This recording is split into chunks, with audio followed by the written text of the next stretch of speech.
So let's move on to two final parts of our webinar. The first one is RPA, how to start.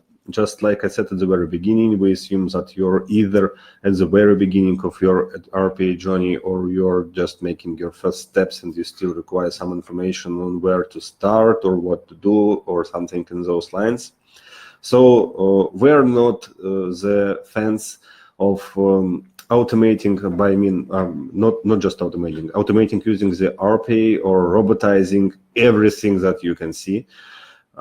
We feel like you should approach that with knowledge, what you should and you can automate using an RPA, and some different tasks you should better automate using different automation tools, or you should not automate them at all. So the first point on our list is to determine whether you really need RPA currently.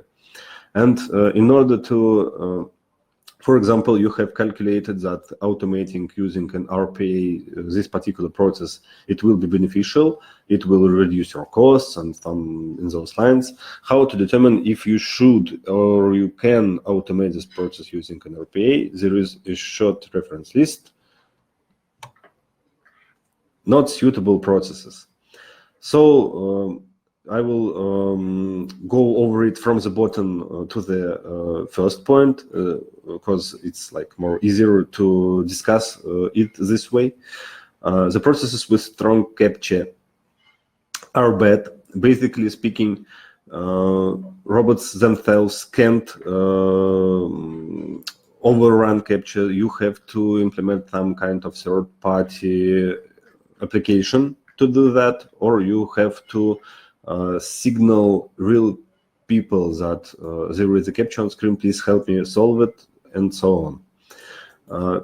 Again, optical character recognition systems I still can't work with handwritten notes, and I don't know how it's all over the world, but here in Russia, for example, when we visit doctor and they write down something on paper, we can't understand a single word ourselves, and it will it would be pretty funny if a robot could do that. And the fourth bullet is about requiring decisions based on logic, experience, or intuition. You should leave the processes that require one of those three key points to real people. You can't make, basically, yeah, you can basing on experience, teach robots using the machine learning to process, for example, if you have a flow of incoming invoices from like 15 different companies and they are all different, and then you get the invoice from the 16th company, it's basically possible that a robot will catch it and parse without any human intervention, but the chance of that being true is really, really low for now.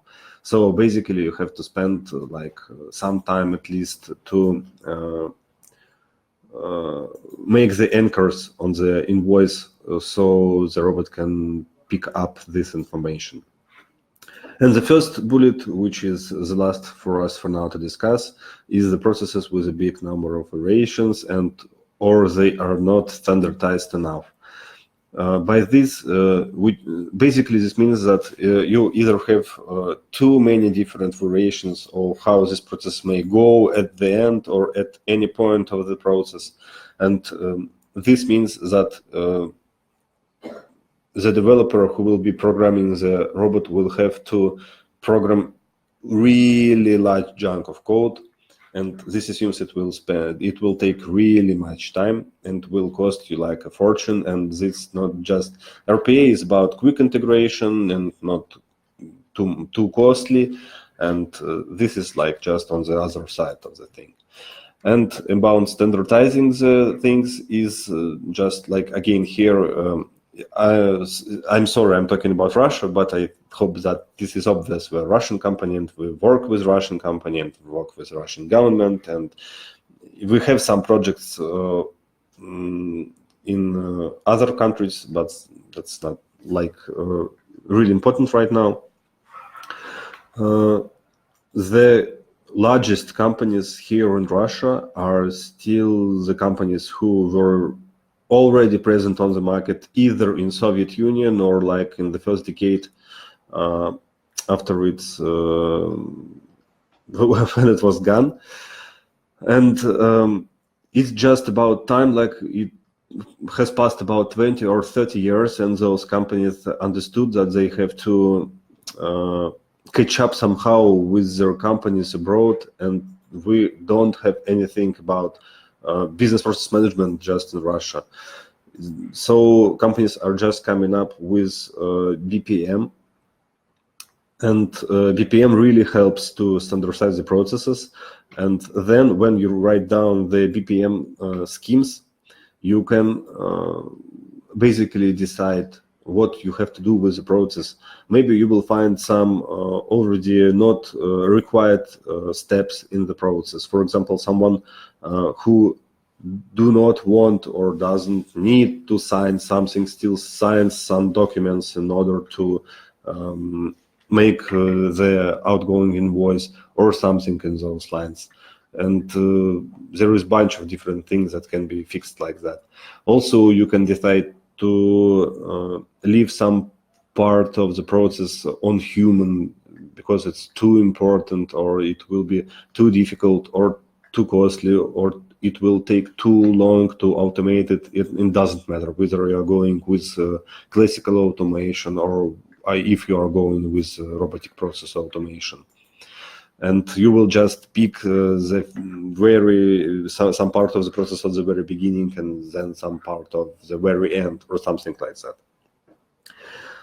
So moving on, basically that's all. Those bullets should help you understand if you can automate the process, and if you feel like you can do that, we advise you at the very beginning to attract RPA analytic specialists, so they can prove you are right, or they can study your processes you have picked up, or they can describe them and write for you the technical assignment, so you can use it later and further. You don't have to hire the integrator and those RPA consulting specialists to robotize your processes. But we really advise you to hire them in order to perform the analytic at the very beginning of RPA journey, so you pick up the right process right from the start. Because, for example, in our practice, we had some clients that started using an RPA. They picked the vendor poorly, they picked the integrator for the RPA software poorly, they picked the processes poorly, and the combination of those things, or just one of them, influenced their opinion about the robotic process automation, so that they said that this doesn't work, this is bad, why would anyone pay for that, it's useless. And then we had to make them to reevaluate the robotic process automation. We have to show them that, well, when you approach it in a correct way, it can be beneficial for your company. And then, just like I said, there is always a place for a pilot or so-called proof of concept. You don't have to just run and robotize everything here and there. The one process you pick up, automate it using an RPA, and then evaluate if it's profitable for you to robotize other processes, or it's just like a waste of time for you. And because everything is possible, maybe it is the real fact that it's more cheaper and more convenient for you to just keep a real human or just an entire department working on the process and not using an RPA or any other kind of automation.